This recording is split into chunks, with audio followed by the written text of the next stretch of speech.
orang buta, kakek tua, kamu lihat gak duit saya? Kata si orang buta, saya buta, gak ada saya lihat duit. Di mana duit? Kamu sendirian, berarti kamu yang ambil. Kata orang buta, periksa saja, saya gak ada ambil apa-apa. Saya wudhu, saya mau sholat. Ringkas cerita, bertengkar ini dua orang. Akhirnya penunggang kuda membunuh si kakek buta. Kata Musa alaihissalam, bagaimana dengan orang buta? Kata Jibril alaihissalam, ayahnya si anak ini selain dizolimi oleh penunggang kuda, dia juga mati terbunuh. Dan yang membunuhnya si buta.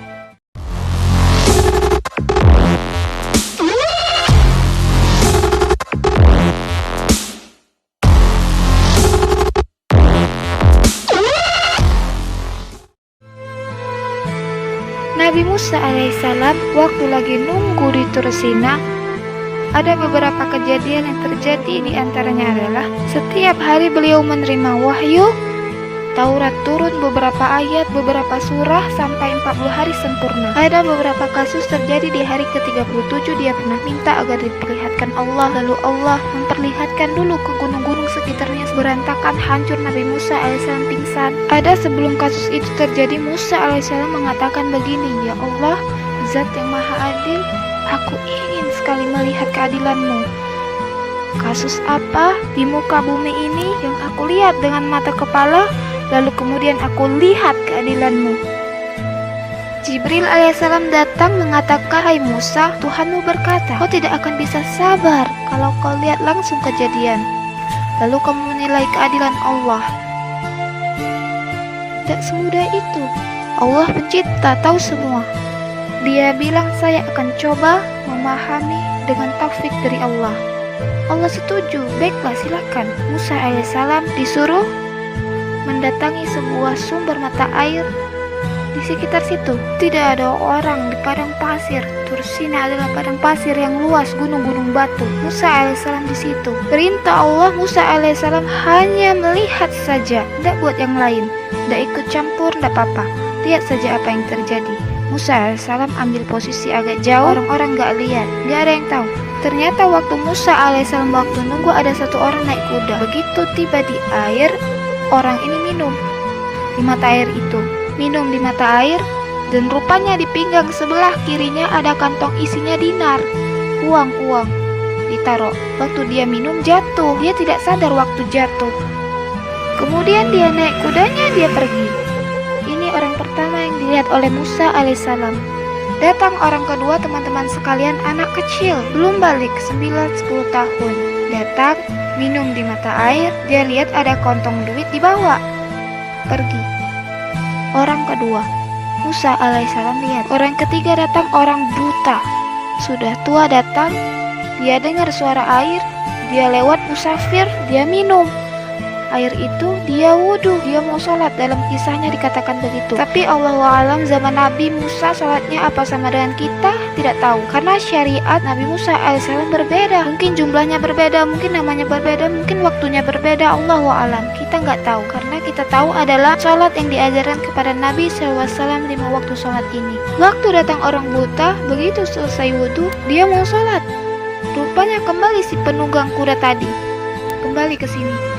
Begitu kembali teman-teman sekalian, dia tanya si orang buta ini, hai orang buta, kakek tua, kamu lihat gak duit saya? Kata si orang buta, saya buta, gak ada saya lihat duit. Di mana duit? Kata orang penunggang kuda, saya yakin uang itu jatuh di sini dan tidak ada orang lain. Ini tempat kosong, kamu sendirian, berarti kamu yang ambil. Kata orang buta, periksa saja, saya tidak ada ambil apa-apa. Saya wudhu, saya mau sholat. Ringkas cerita, bertengkar ini dua orang. Akhirnya penunggang kuda membunuh si kakek buta. Mati si kakek, orang yang tunggang kuda sudah lihat tidak ada orang lain. Dia mau minta di mana lagi, sudah dianggap hilang, pergi. Musa alaihissalam waktu lihat kejadian tersebut, dia bilang, ya Allah, saya nggak bisa sabar nih. Saya mau tahu bagaimana ini kasus yang sebenarnya. Menurut kacamata Musa alaihissalam sebagai manusia, siapa yang salah, siapa yang benar nih? Menurut Musa alaihissalam yang salah anak kecil. Anak kecil main ambil aja punya orang, dia pergi. Coba kalau dia tidak ambil. Kembali penunggang kuda kan sudah tahu, yang buta tidak bisa lihat. Kan clear masalahnya kan? Maka sekarang kasusnya adalah anak kecil ini dianggap bermasalah sebenarnya, kalau dalam kaca manusia ya. Karena sekali lagi, kalau dia tidak ambil duit itu, anak itu minum, dia pergi, penunggang kuda kembali dapat duit nggak? Dapat. Dia tidak akan tuduh si buta kan? Buta juga nggak bisa lihat, nggak bakal ambil. Semestinya begitu. Musa alaihissalam bilang, saya tidak bisa sabar nih. Kenapa si penunggang kuda bunuh orang ini? Yang salah si anak kecil. Jibril alaihissalam datang, hai Musa, Allah mengirimkan salam padamu dan mengatakan padamu, kalau memang kau tidak bisa akan sabar, karena manusia tergesa-gesa menghakimi. Tapi begini ceritanya, hai Musa, si anak kecil itu adalah orang yang benar. Dari ketiga orang ini yang paling benar si anak kecil. Kok bisa, kata Musa, jelas dia datang ambil duit. Kalau dia tak ambil duit, gak akan terjadi pembunuhan. Kata Jibril alaihissalam, anak kecil itu punya seorang ayah yang pernah dizolimi oleh dua orang itu. Pernah ayah si anak ini kerja dengan penunggang kuda dan tidak dikasih gajinya yang jumlahnya sama isi kantong itu. Jadi jumlahnya uang gajinya ayahnya si anak ini yang pernah tidak dikasih sama penunggang kuda itu seperti itu. Allah buat si penunggang kuda, teman-teman sekalian, menaruh uang di kantong.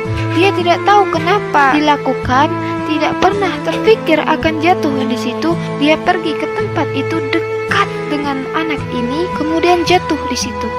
Lalu Allah kembalikan haknya si mayit yang sudah mati ayahnya si anak ini dengan hikmahnya. Jadi anak itu tidak sedang mengambil hal yang salah, karena memang jatuh di padang pasir, gak ada pemiliknya, dia ambil. Dan ternyata itu memanglah hak ayahnya yang terzolimi oleh si ini. Baik, kata Musa alaihissalam, bagaimana dengan orang buta? Kata Jibril alaihissalam, ayahnya si anak ini selain dizolimi oleh penunggang kuda, dia juga mati terbunuh. Dan yang membunuhnya si buta. Ini yang buta tadi kakek, dia yang bunuh ayahnya si anak ini. Maka Allah datangkan si zalim membunuh zalim.